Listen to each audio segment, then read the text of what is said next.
Exploring the unknown, from conspiracies to mysteries, you are entering the conspiracy sector.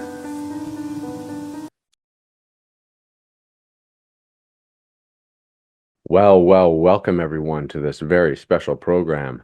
I am your host, Aubrey Batchelor. Sailing this amazing ship of knowledge with me is Chris Jacobs, and you are entering the conspiracy sector.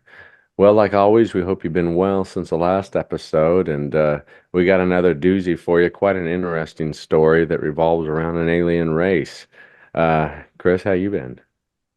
Doing all right. Because of this topic, there's been some mental harassment going on, but nothing we haven't been able to handle. So, Yeah, we dive deep into the world of strangeness yet again. And you guys are sure to enjoy this one. And I'm going to get right into it and just share a little article here about this. And the topic that we're going to talk about today is Charles C. Hall and the Tall Whites.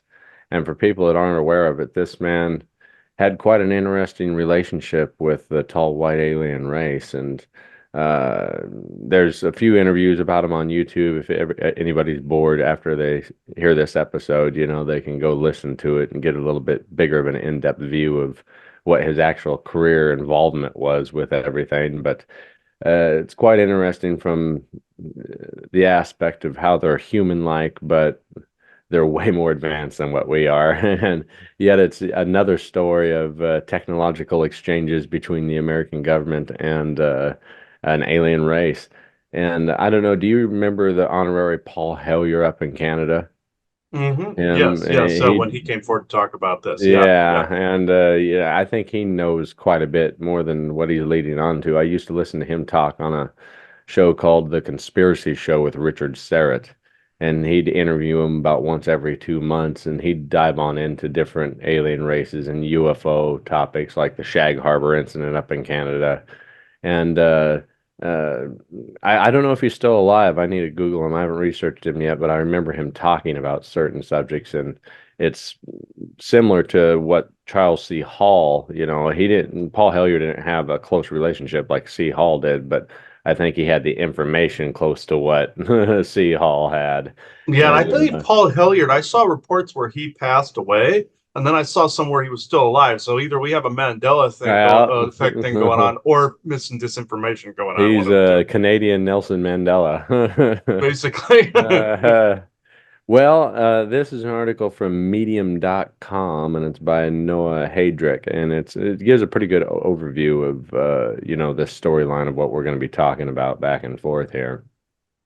But Charles Hall was a contactee who was an airman who worked at Nellis Field in Indian Springs, Nevada throughout the 1960s.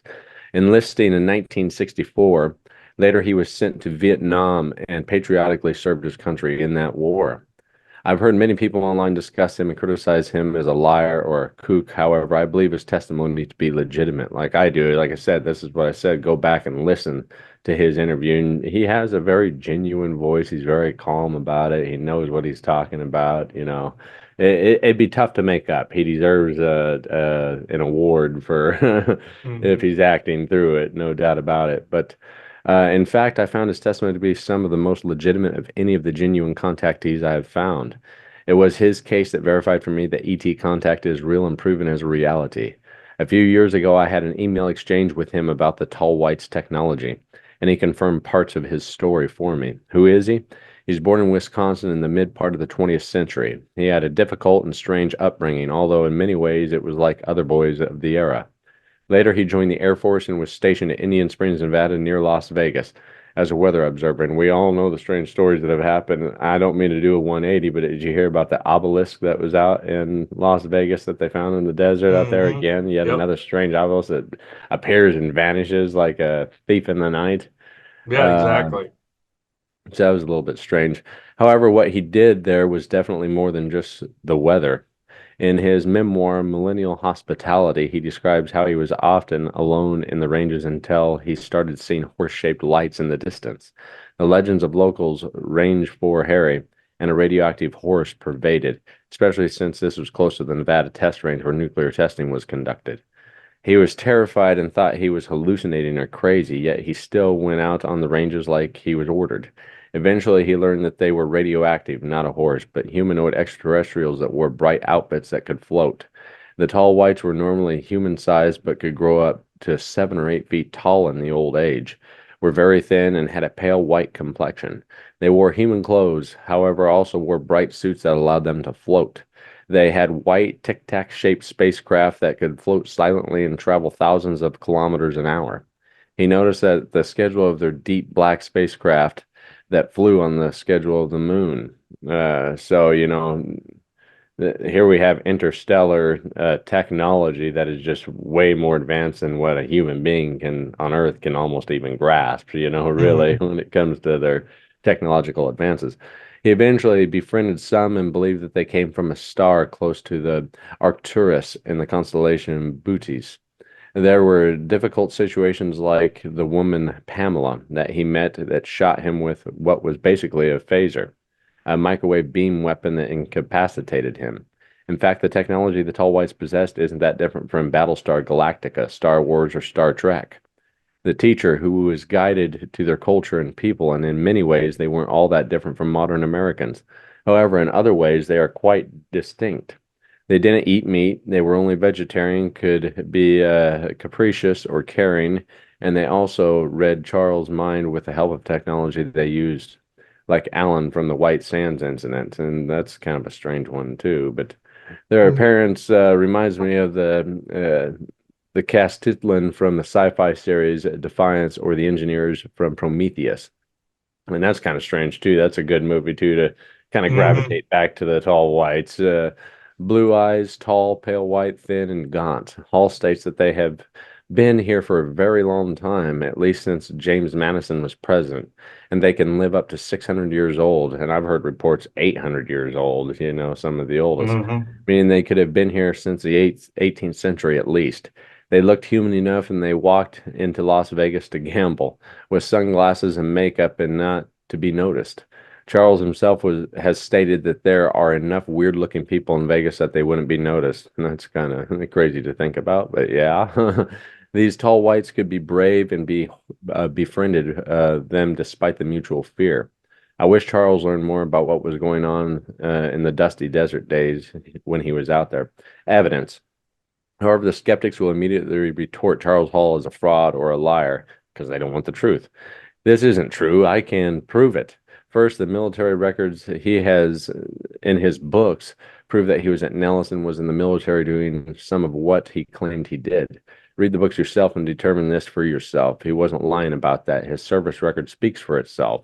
He was stationed at Nellis as an airman. Secondly, poet Lara Harris, the noted researcher, has done extensive research on Charles, even talking to him or taking him out to Indian Springs again so he can guide her to where the ranges were located.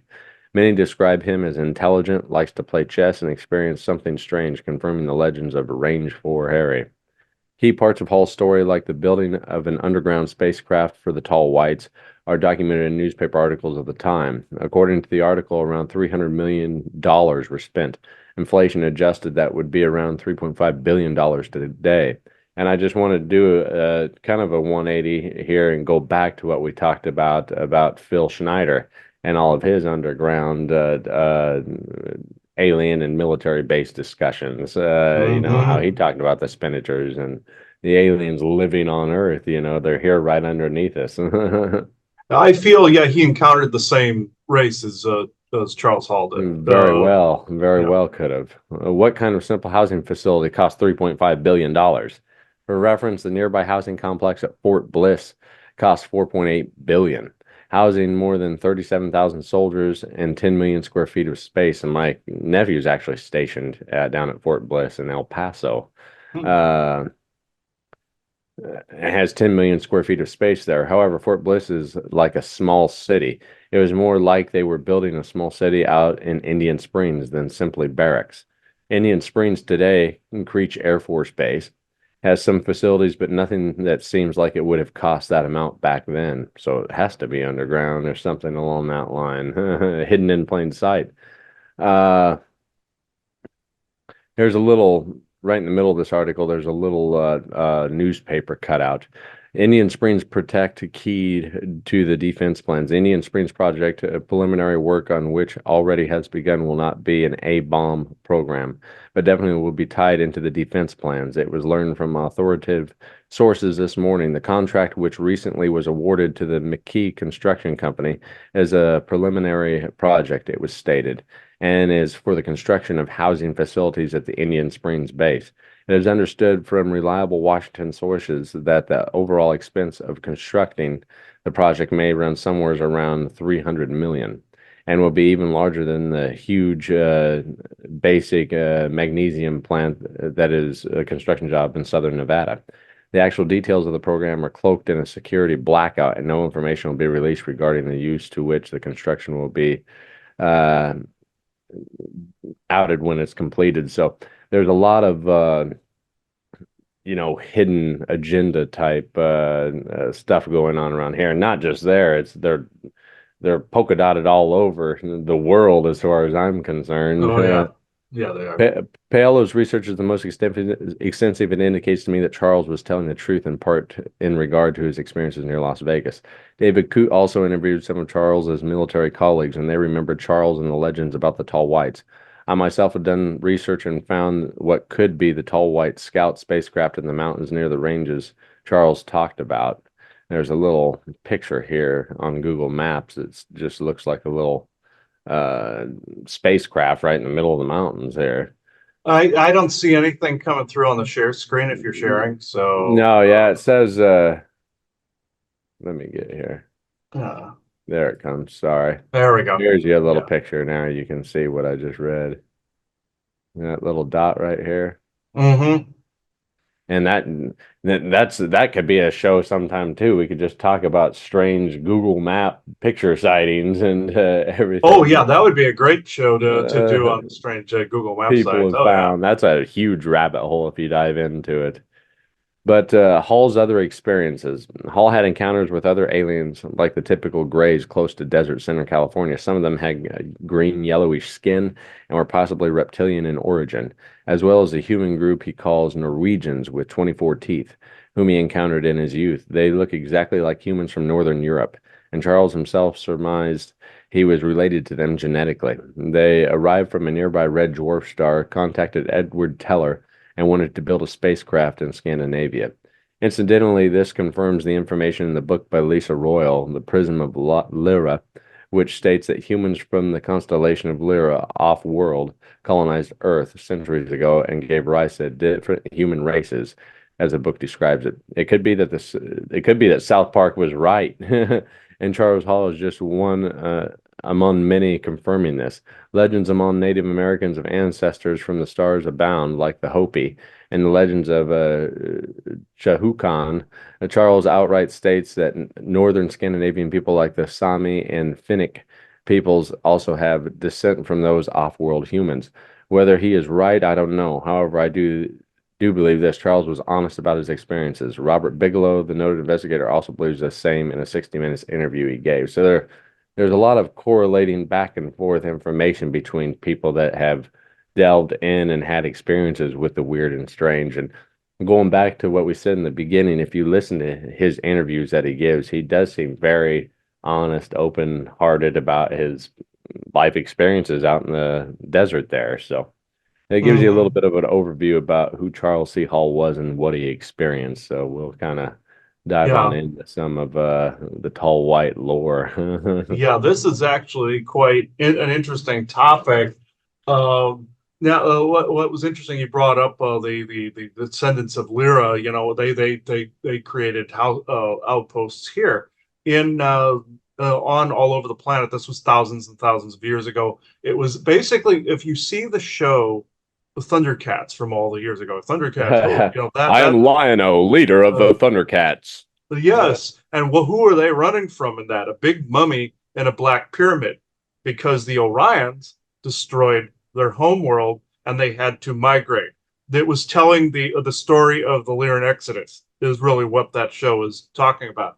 And a lot of humans have Lyran DNA, but you have this specific group, which is actually quite fascinating. It coincides also with what Elaine and Vessa told me, because they are in the same general vicinity as the tall whites. You have Red Rock Canyon, Valley of Fire, Nellis, and it's from my point of view. It's flipped if you're seeing this, but north of Vegas, you have Valley of Fire, where the famous drawing that I had done is depicting from right there. Hmm. And what happens is they're also Nordic-esque looking. All these races are interrelated. The tall whites that we're referring to now, the more hostile-like ones, when I came in contact with them years ago, they called themselves the Lancaneers, and they said they were the tall whites of Nellis that Charles Hall contacted, and they were very aggressive, very very arrogant, and very very hostile.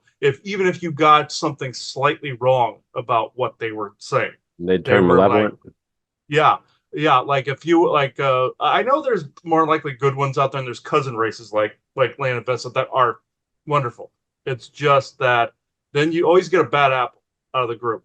And what happens is now you have, this is the whole map of where some of the races are. You have Land and Vesta's people, Valley of Fire, Red Rock Canyon.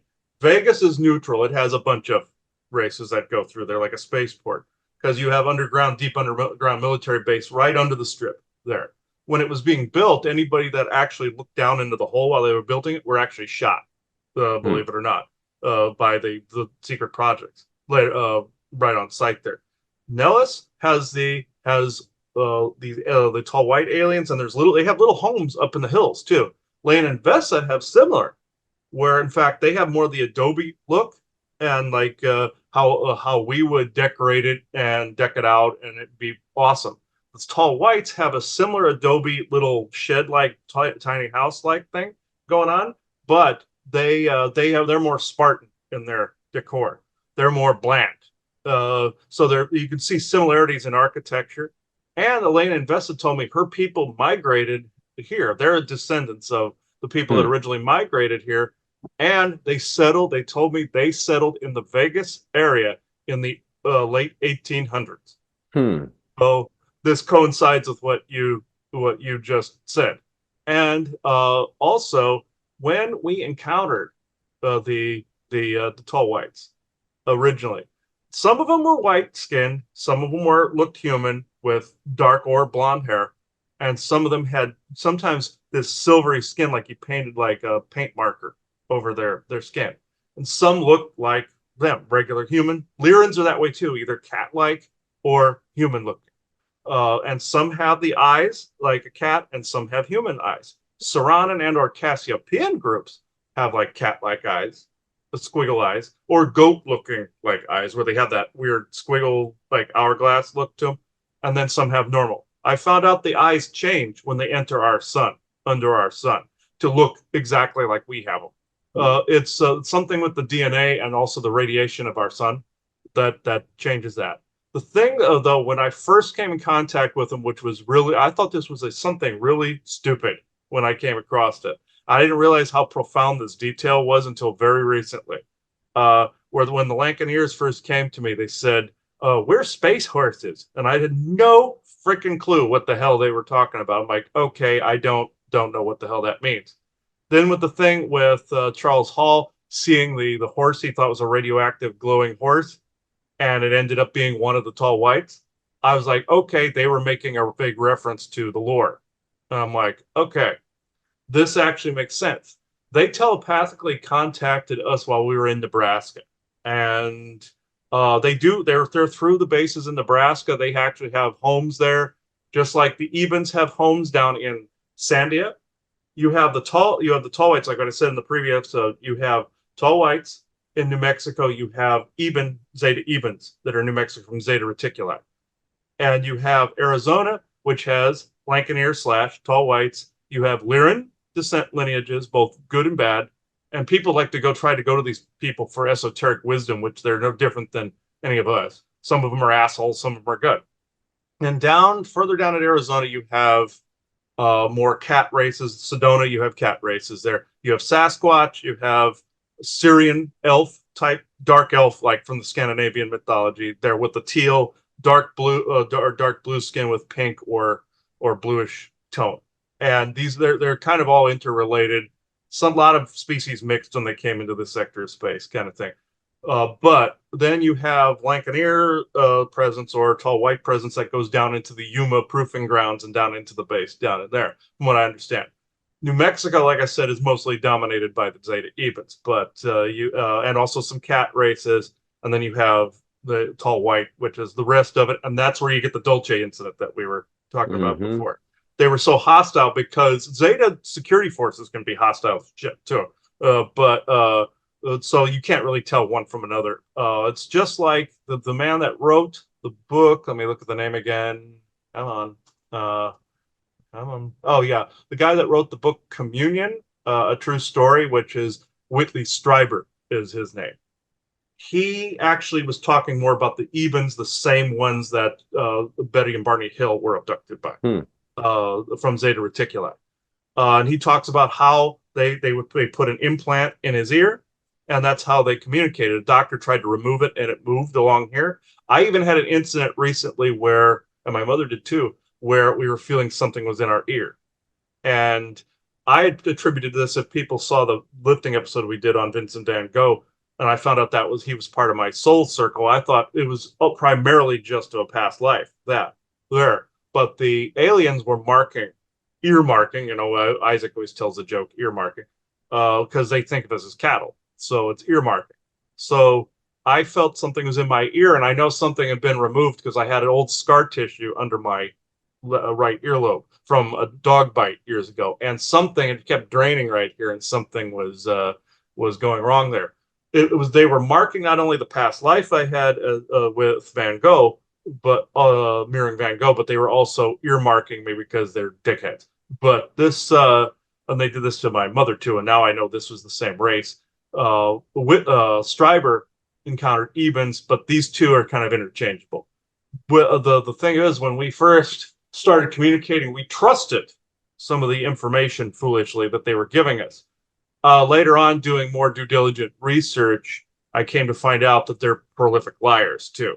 So, did they come from Boots? So they claim. They could their original site of point of origin, I believe, would be around the Booties or Boots, but or Arcturus. But a lot of channelers feel like, the Arcturians are this big top race that's out there and everything.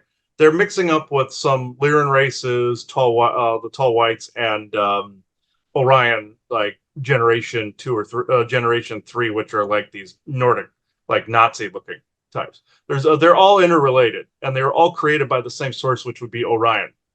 The Zeta Ebens created the Lankaneers / tall whites as lab familiars and assistants. They genetically created them out of all the DNA library that they had, including Lyran too, and some Elven, like the Dark Elf, all of it. That's where you get the mixture of all these different things, gray races and everything. What happened was that race rebelled against them after a while, and they wanted their own planet. At that time, it would have been in the Boots, but then some migrated to Earth, and I believe mainly you are dealing with descent lineage. You're dealing with some newbies, but you're dealing mainly with descent lineages of a lot of these different groups from a long time ago. The Orion Wars that came before that, of course, Lyra exploded. I found out that's back too, or at least an outpost of theirs. And the beginning of the Thundercats TV series was talking about the Lyran Exodus. And roughly within that same time frame, it was 500,000 years ago. So that's essentially what that series was depicting. The Lyrans would probably be a good one to touch on for a future show too. But and some of the Orion War conflict. But this specific incident at Nellis, I know damn well he was telling the truth, because the base that's in Nebraska, that's under Omaha, Lincoln, there, these beings are quite prolific there, along with the Zeta Ebens and some other gray variations that are there. And I won't go too much into the Zeta Ebens. That could be their own show, but I've encountered them as well. I felt a telepathic signal there, along with some of the Lankaneer presences. I'll save that story for the Eben show. because it's too elaborate. It would be its own show. But we were sitting on for the Lancaneer presence. We were sitting on Fletcher. People knew we lived at Links in Lincoln before we moved to Arizona originally, and we encountered as I was doing. I used to do a show called Diamonds 31 back then, and I was a lot more green when it came to some of the channeling incidences and some of the contacts and everything. But I'm a lot more anal retentive and cautious now. But some people think I'm being too anal, but no, it's safety issues. But with this, we've sensed a group of these tall whites coming in, and some had hair, some didn't. Uh, and they had larger eyes. They looked like us, but then, like I said, they had that silvery, like paint like texture on them. Some had blonde hair, some had blue eyes. Some they were a variation of what you were talking about earlier. And this is actually kind of like an earmarking, no pun intended, of what they do. They're harsh testers. They always said they were testing people on their resolve to withstand abuse. And I don't agree with this type of testing. It's too over the top for me. They only respected humans that could go toe to toe with them, like some reptilian species do. And that's also the Draco are probably their own episode too. But it's they only respected you if you could handle their abuse equal to them, and it became obnoxious after a while. And I noticed coming up doing this episode, coming up to this episode. See, I'm even stammering while I'm talking about this. There's been some mental harassment from not only for us, but for some friends of ours too, and not wanting this information to be collated with this particular topic. It's been I can handle them because I've been around them, but this is going to be kind of the funny part here. When I first encountered them, my brain wasn't decoding what they looked like. Right. I was seeing like this weird disembodied head, like they were a Muppet or something. I didn't really know what the hell this was, and it was their psionic energy, their psychic energy. Or telekinetic energy they were projecting into the space, and because they wanted to communicate. And the military was harassing us, right on par with them. The military seems to think they're in charge, but those particular aliens treat them as meat puppets, pretty much. And they think they're in charge. In some cases, that's true. The military are mostly doing stagecrafting, but this race, though, I would not advise to anyone looking into this. Do not telepathically contact them. Do not put thoughts out there, I should say, to contact them because you're curious. The same goes with the Zeta Ebens, because these two groups, the Zetas will either abduct you or the Lancaneers will harass you. So do not under any circumstances communicate with them. But I do want to clarify that Lana Vessa's people are different than these guys. They might be related on some genetic level. They have artistic similarities. They have architectural similarities. They have look similarities. But Vegas is a melting pot. When we went there, I will make one more point. When we went to Vegas, we encountered not only Grays there on the Strip, but I heard some voices in the ether trying to get us to go into a particular hotel while we were there. It's called the Mirage. And I found out the Mirage, it's aptly named, because the Mirage is an entry point to the Dumbs base that is underneath the Strip. Mirage, like trick out in the open, illusion, meaning entry point to the base. And where these aliens are coming and going from. If you want to find where they're coming and going, if you are curious enough and you want to stick the fork in the light socket, the Mirage. So that's where they come and go. That's why we were drawn to the Vegas area. And Elena and Vessa's people come and go from Valley of Fire and Red Rock Canyon. There's also Syrian elf types that live out that way. There's also the tall whites that live out that way. But the portal that I showed you in that picture of theirs is an entry point to a dimensional space where Elena and Vessa's people are, called the Interverse. That's a show in and of itself. The Nesting Doll, Worlds Within Worlds, Convergence of the Spheres, or Conjunction of the Spheres, like from Witcher. That's a totally different show.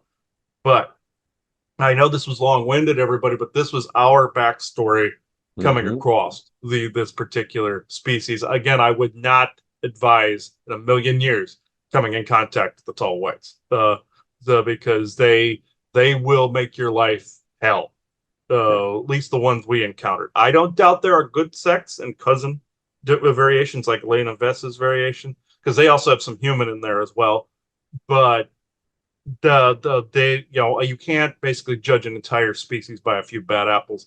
But the ones out of Nellis, don't bother trying to communicate with them. They are very hostile. The Zeta Ebens out of Sandia, I know people channel them on a regular basis. Don't bother. And That's a cautionary tale. I already stuck that fork in the light socket. You don't need to, you know. now, the interesting thing I find out too is all the different movies and games that portray kind of these interstellar beings. And the one that I like to think of whenever we start talking about this topic is like all the characters you can play as in like Skyrim and Oblivion and all those games. I mean, it just seems like there's Mm-hmm.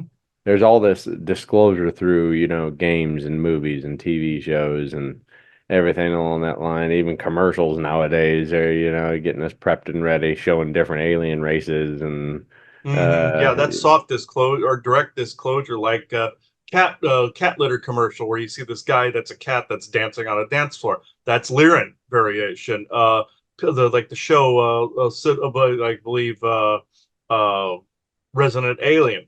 That's talking about beings like the tall whites and Ebens and such, Venusians and everything that are living in homes and neighborhoods with us. People of Earth, the same thing. Skyrim, all the races there, and the Elder Scrolls. The Elven variations are either Syrian, Scandinavian, Elf hmm variation, tall white, and also you have Nordic, Draconian, reptilian, reptilian, all of it. Yeah, you have all of these different variations that some are human. good, like the Falmer, for instance, in Skyrim, are a degenerated version of the Greenland elf types. So that you saw the white elf, snow elf types, and you saw the Falmer were like a degenerated version of one you meet in Skyrim in the Dawnguard DLC by the name of Galador. And he says their species degenerated into another feral type race. That's actually a true story of a tall white variation that one degenerated and one stayed fine. So, or an elven variation.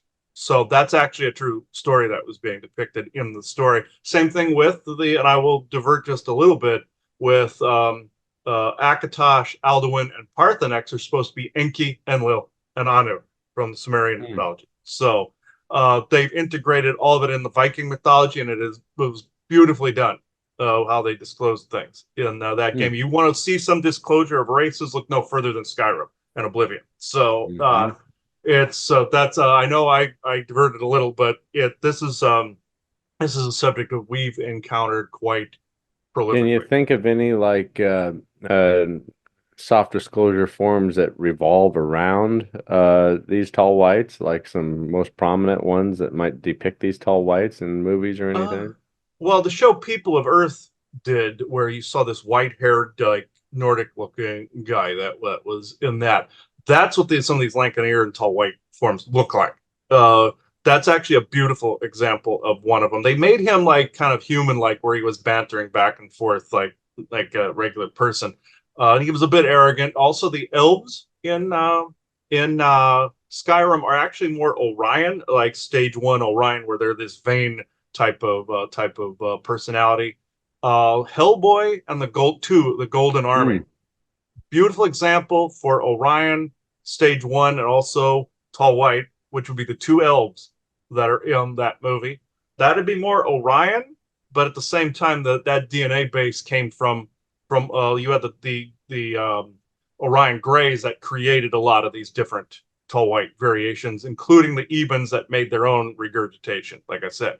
But oh, Isaac thought it was hilarious. I called him a regurgitation. He thought that was hilarious, but he doesn't like them at all. So it's with this though. I'm trying to think of another example that I've seen uh, recently. Star Trek, biggest one of all time. You see sometime in Next Generation and in Deep Space Nine and Voyager that you see some tall white variation, reptilian variations. Uh, also one of the better ones as well would be The Time Machine with Guy Pearce and Jeremy Irons. That depicts the Orions, but at the same time also depicts the tall whites living underground. Jeremy Irons' character, where he's highly psionically charged or telepathically charged, where he's sitting in a throne underground. That's a beautiful example of that.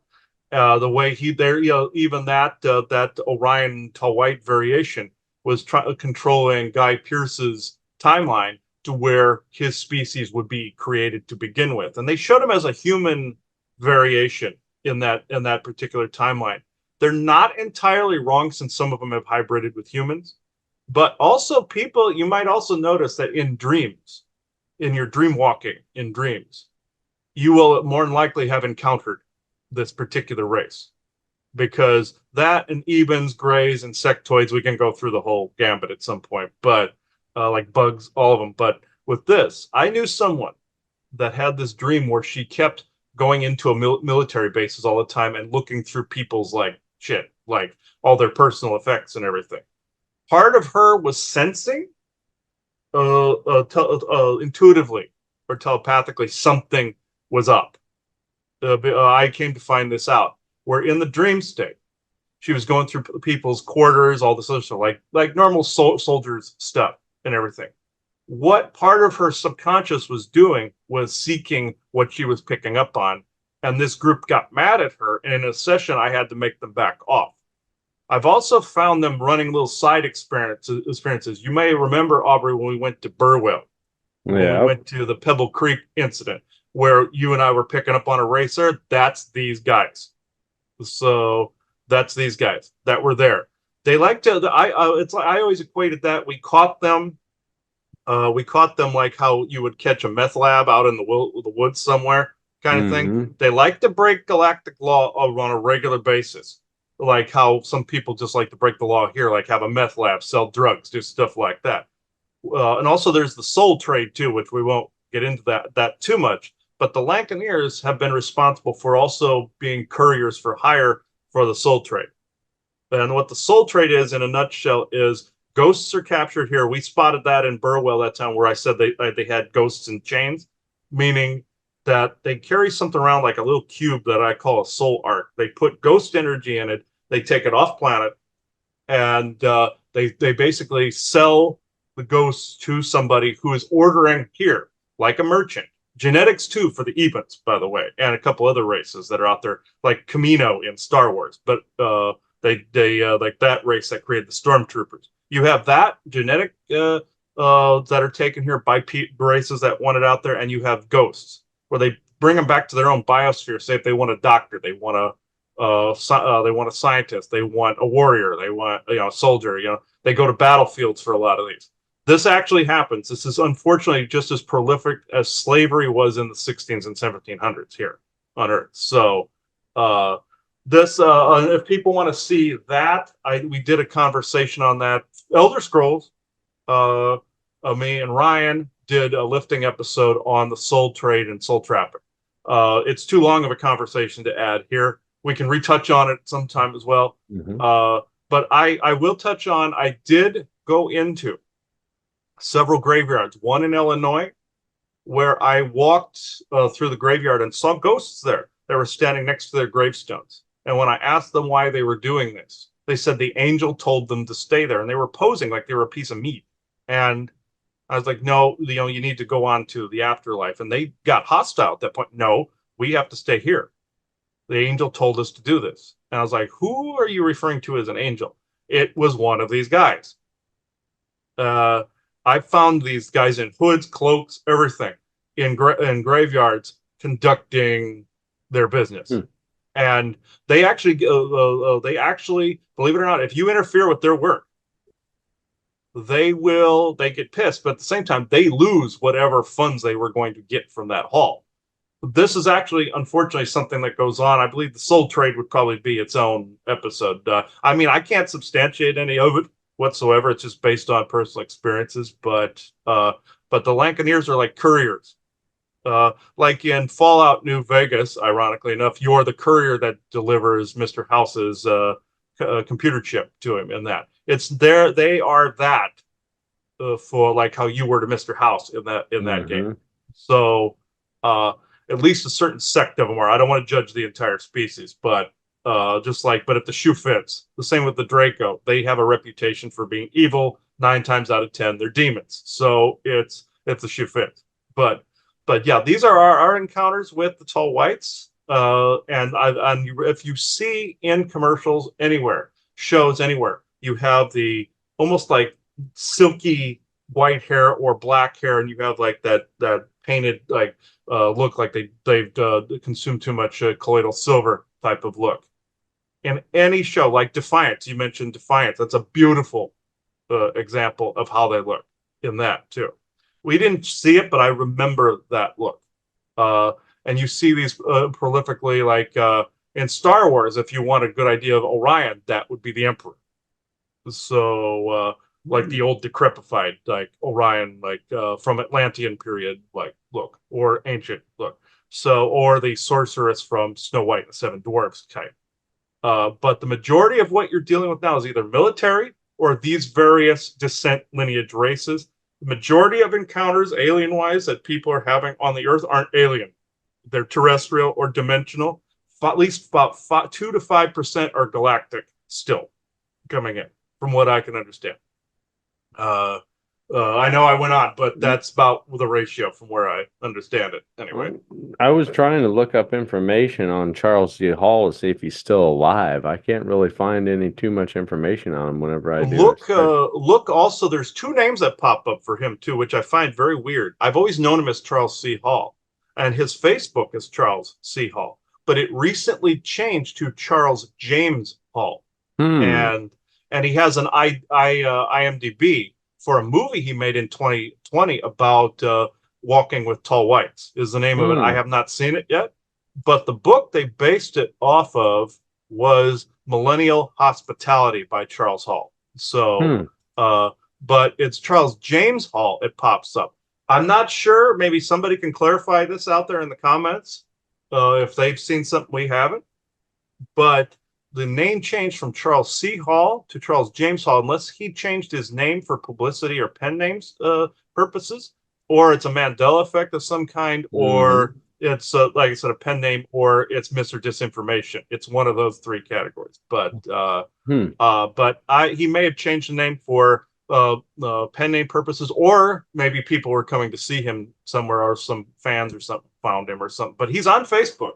That I know. I don't know if he's alive or dead still, but it seems possibly the reason you couldn't find anything under Charles C. Hall is because the name switched. Hmm. But I found that as of this morning. My intuition has told me look up his name real quick and you'll find something. And I couldn't find too much under C. Hall, but James Hall, yeah. Hmm. It started to come up. We're going to try to review that movie at some point. It was made in 2020, the beginning of 2020, or put out on Amazon, more likely filmed in 19 or 18. But yeah, it goes through the story. I And can't he give wrote a it and review. directed it. Yeah, he wrote it direct. And there's others here that were the directors. Let me look real fast here. It is Walking with Tall Whites. The director is Emil Marzizak, and writer is Emil Marzizak, and stars Charles James Hall and Maurice Thuris Hall, his wife, I Huh. believe. So, which yeah, he Is that like more of a yeah, documentary? yeah, I'm thinking we're gonna watch it later on and give a report back in the comments or description. Now, another person online that has told this story very, very well. We watch this channel called the Y Files, and AJ, he does a bloody fantastic job telling these stories. He did one on the tall whites of Nellis very recently, and he gave the description of the Lancaneer race beautifully on there. He showed the AI rendition he did of them and everything, and it was done beautifully. Even the story about the horse, everything, and that was a validation for me when I saw. That's what inspired me to want to talk about my encounters with them on here. Did a beautiful job of telling the story of the tall whites. So I just wanted to plug that. We normally don't name drop, but that particular one, I want to give credit so that people don't think we took all that from his. But he does. AJ, if you hear this, you've done a bloody fantastic job on that material. But I wish we had the resources he did for Conspiracy Sector, but for like like the Labyrinth Studio and everything, that'd be awesome. But yeah, it. Did you have anything else to add, Aubrey, before I go into It's pretty. I think we wrapped it up pretty good. If you want to bring in some questioning, I got some interesting ones. All right, all right. Believe it or not, folks, before this started, I had these beings harassing me, like I said before, and what happened was they were wanting to tell their own story. I don't trust the Lancaneers as far as I can throw them. They are prolific liars. They cannot be trusted. Any channelings we did with them, I ditched because you cannot trust their material to save your life. So you can usually get it from a variant of other variations of other races that live in the area that can basically kind of tell you what's going on. And humans that have encountered him, like Charles Hall and them, that can be trusted for at least how people are interpreting it. So, okay. Okay, now open the circle of true benevolence.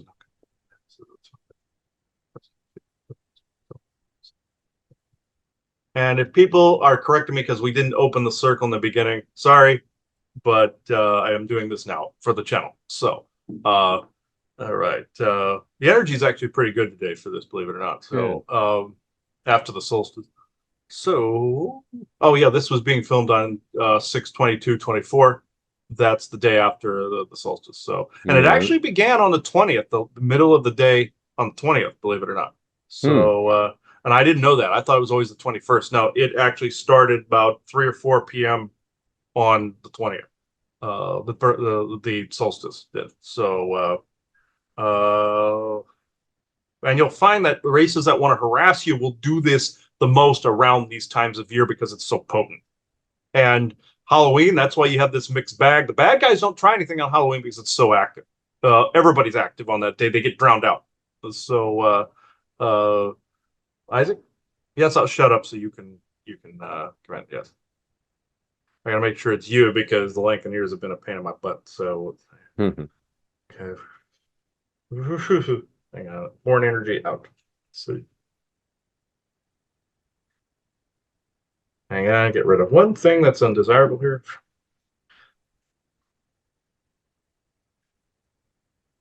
Okay, Isaac, benevolent Isaac only.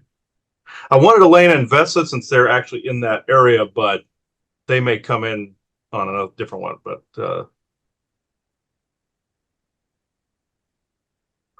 there we go. Benevolent Isaac only. There we go.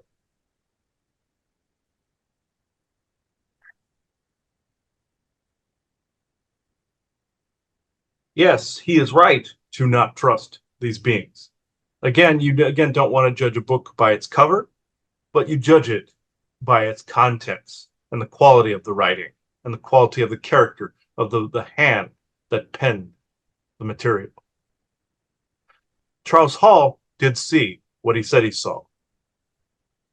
Even though I work out of Arizona, I quite frequent the Vegas area. So does my brother, who works out of Barstow, the Edwards base there. Mine's Luke. They're all interconnected through even Sandia, New Mexico, up into Colorado, and even into Nebraska, where he's encountered these races. In Vegas, you're dealing with a mixed bag, as he said. Elena Vesta's people are, yes, they have a similar style with the architecture with the Southwest.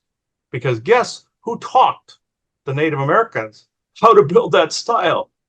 It was the Tall Whites and Elena Vesta's people, where they settled in that area in the early 1900s, late 1800s. Yes, to establish a colony called New Verre, which is both Red Rock Canyon and the Valley of Fire, it is dimensional and introversial in nature.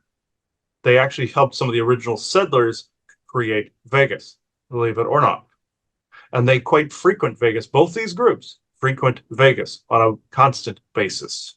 So therefore saying that they settled in the Nevada area in that time is slightly incorrect because they've been coming and going for hundreds, if not thousands of years. And they also, the tall whites fit the Archon description, the 6,000-year-old Archon mythology. Same thing with the return of the Archons in Star Trek, where it was AI based with the AI named Landru, which was the religious teachers of that particular human group that was being controlled by an AI. It had to do with lunar cycles, by the way, but the return of the Archons, saying it happened 6,000 years ago, that reference by Gene Roddenberry was actually referring to the tall whites. This particular group, it pains me to see them having been around them here and various other friends you two know. I do not mention the names because I don't think this person wanted to be mentioned. But anyway, this is them doing this particular psionic bombardment. We do not allow this particular bombardment because the over the top is a violation of multiple galactic treaties and treatises, very much like the assisting of Hitler in World War II by the Orions, by the draconian entities of the time, and also Cassiopean variants, which variations, I don't want to say variant is an actual slur. Lane and Vess's grouping are part human, part Cassiopean. And there's some tall white mixed in there. They are a mixed bag. Again, the architecture is similar. This is where the Native Americans got a lot of this from.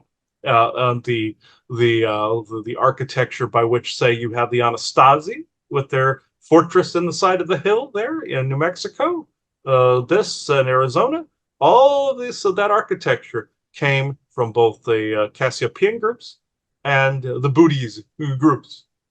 This is where also some of it is slightly Templar looking in nature. Where do you think, aside from Atlantis, from the Scandinavian groups that came from there, like the Vikings, you have the Sons of Odin, all of that, where do you think some of that architecture actually came from?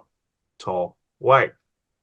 Before that, it was giants that built the megalithic structures, the builder giants and Nordic types there. But the more refined down brick looks with the windows and everything, like what he saw when he played his Conan Exiles game and was wondering why he was building something like that in a desert area, he was picking up on how they were all interlocked together and everything, just like Elena Vess's New Ver, which is a mix between that and the Vegas Strip, where all the buildings are interlocked and geometric like Adobe.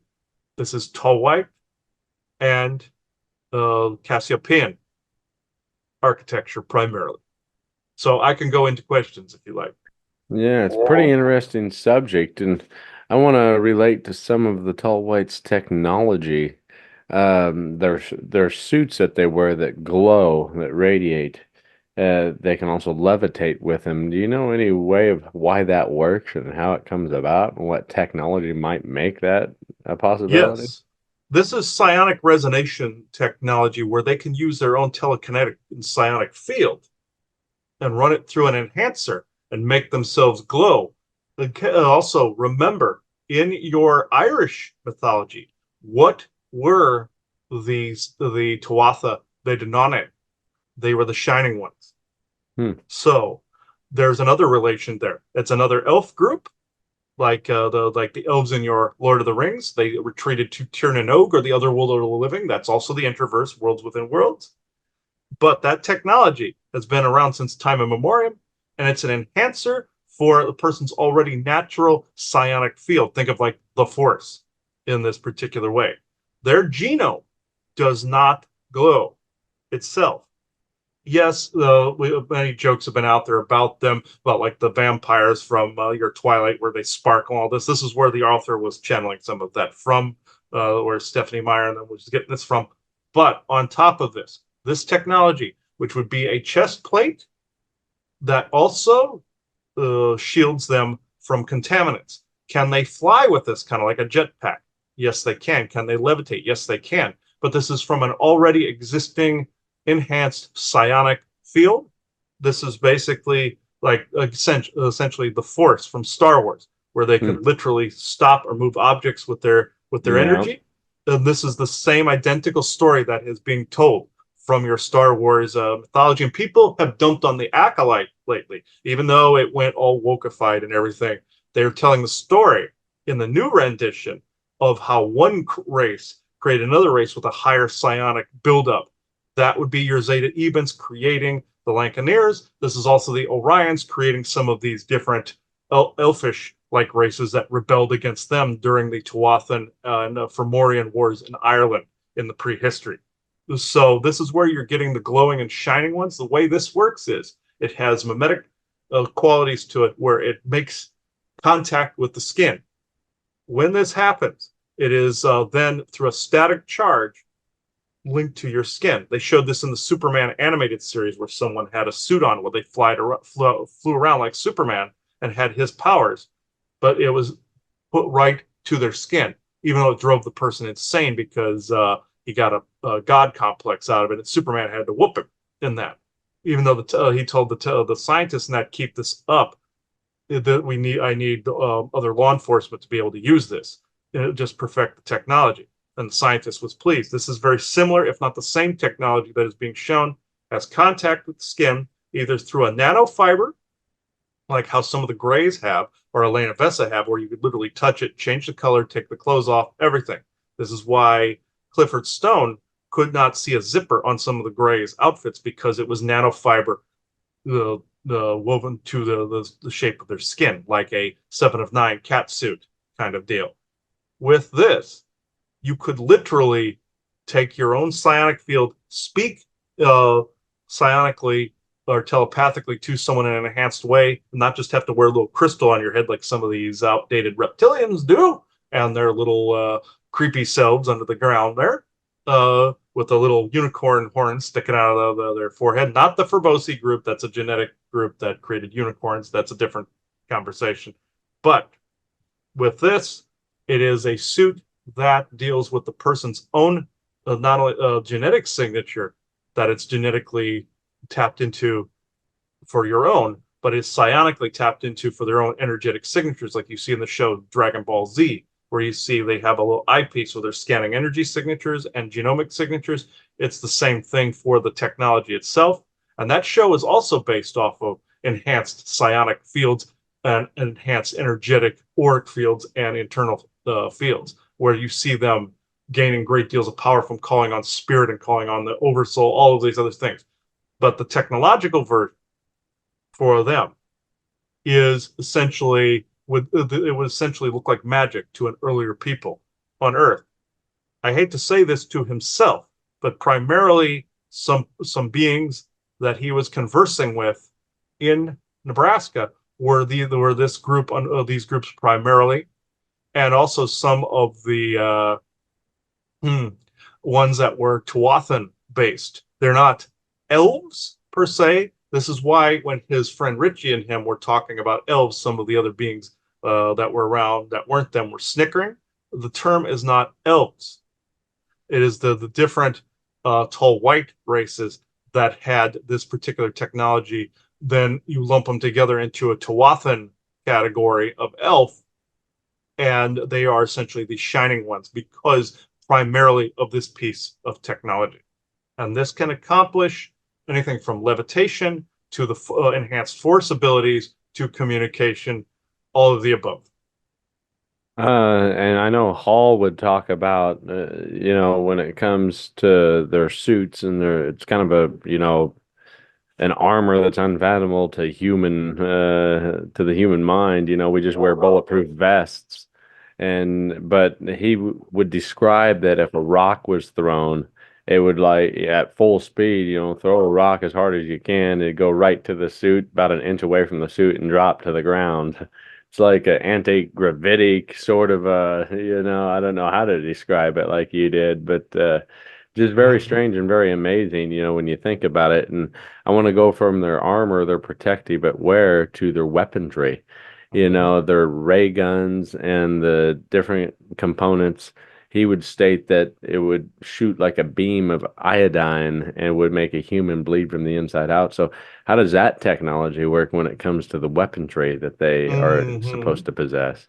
Yeah, like with the rock you said, though, it would literally cancel out its kinetic energy and make it drop like the force. But with the weapon, with the gun, with the iodine weapon, this is probably a cruel invention that they're more sadistic, let's say, scientists among them who came up with. It was partially accurately depicted in your Star Trek The Next Generation program, not the phasers, but there was one in particular you see Data getting a hold of and was going to fire at this one person who had captured him to put in a museum. Essentially, this is how Lancaneers would act too, by the way. This is also the attitude that was being depicted, this opulent bullshit that was being depicted in that episode, where this guy kills someone with a little weapon that was outlawed by the Federation. This was being accurately depicted as this same iodine gun, but only this version was like a thumb version where you push the button on the back. There's all variations with triggers, machine, like almost rifle looking, phaser looking, all of it. And what the iodine does is exactly what was depicted in next Star Trek Next Generation, where a pellet or a stream of iodine would go in and literally cancel out some of the molecules in the body and the blood, everything, and break them down and cancel them out completely, like how acid cancels out flesh and other materials put into it. And it is an extremely painful death. You get fired upon by one of these, it spreads like inside of you very quickly, like a flesh-eating bacteria, and will literally vaporize you from the inside out very slowly. That's what was being depicted on Next Generation as well. Very interesting. And just to pick up one more question in relation to the guns, do you believe that that has been reversed technologically for the human race in some which way, shape, fashion, and form? I know there's certain types of laser weaponry that we have now, but is there something that can emit like a chemical compound like what their weapons did that you think that we possess today in the human world? Yes, humans have a rudimentary version uh, of this particular type of technology. It's more like an acid weapon that would actually corrode locks. Soldiers use it as like a spray gun type of deal to corrode doorknobs and locks off of doors to be able to kick them in. Kind of like you have a can of WD-40 and you spray it on something. This has the same identical iodine and acidic compound that the tall whites gave them. Yes, there are some weapons, but they don't come close to what the tall whites use. Now, this may surprise you. Your fiber optics came from the tall whites. What you use for communications and telecommunications, in that respect, even though it was the Nazis and the Orion stuff that came up with the other, this came from a crashed spaceship many years ago, whereas they saw these luminescent fibers in there. They back engineered it, and this is how they created fiber optic and the fiber optics network. Or you have those kids' toys where it has the fiber optic color, like pom pom type of deal, and flashlight type of deal. This actually came from their technology as a form of conduits inside of some of the ships. You see this on Next Generation as well, where there was a scene where somebody was asking, well, where do I get more of this luminescent fiber? And Worf pulls down a handful. He goes, from anywhere, and he hands it to them. This was a Next Generation episode that was supposed to be a type of War Games episode where they had an old derelict Federation ship that had the cords hanging everywhere. That is what happened in the actual down UFO. You had the fiber optic cables hanging everywhere. This was back engineered, analyzed, back engineered, and now you have fiber optics. The weapons are no different, but there are restrictions on what soldiers can and cannot have. Earthly, regular, Army, Navy, Marine, and Coast Guard, all of them. They have some of this, especially Army has, like I said, the spray, like with the straw, like can of WD-40, they spray around, it foams, and then the doorknob or lock or whatever will fall right off the door. It's like almost like a can of silly string, which also that also came. Silly string came from some of those variations as well. It was used to create a prank toy, and eventually soldiers used it to see tripwire lines for mines. But that substance, the recipe for that, what came from also a tall white variation of a story, and also crashed spaceships. The one that did crash that had the fiber optics was a tall white vessel that crashed in the desert, whereas the crash was more directed toward by somebody else that actually had humanity more in mind. And I do want to say, though, my own physiology. Yes, I am human. but I have a bit of elven. He sees elven. He himself has an elven line in him. That would be tall white. I have also the same thing. My mother, unfortunately, I would just say unfortunately because she's a sadistic bitch. I am just saying that she was also tall white, but one with more darker hair that she could change the nanofibers in the hair to go blonde or black hair. This is all I will say about that. Ironically, her name was Jewel, which like a jewel of the cosmos, like how all the tall whites think of themselves. They're very vain, and they follow their Orion forebears in that particular way. Very good. Appreciate the information. Thanks for popping through. Yes, thank you. Even though at first I loathed that he was connecting to this, intuitively I knew he needed to, and you guys needed to say this material. As soon as he saw that Y-Files episode, it triggered this, and I know spirit-wise, it was more synchronistic, and Spirit had other ideas in mind so that this information would be spread. But sometimes there is backlash for these things. So if you've experienced a little bit mentally and a little bit physically from this, and other friends of yours have and his have, this is a bit why, but because this information is coming out and the way that it's being spoken, if two or more people start to spread the information, it gets heard and it gets felt in what you call the benevolent earthly akashic and benevolent galactic akashics. It gets grounded in that way. You've heard the phrase "two or more walk in my name," minus the religious connotation, the co-creatability of multiple people, like those ones that sat on the White House Mall or the Washington Mall and just meditated, and it dropped crime on the planet by at least 10 to 15% for a few hours. This is the concept that I am speaking of. So thank you. Very good. Thank you. Oh, man. Yeah, for some reason my eye keeps curling in over on this side. There's this weird wrinkle forming where it curls in, and when I channel, it curls in even further.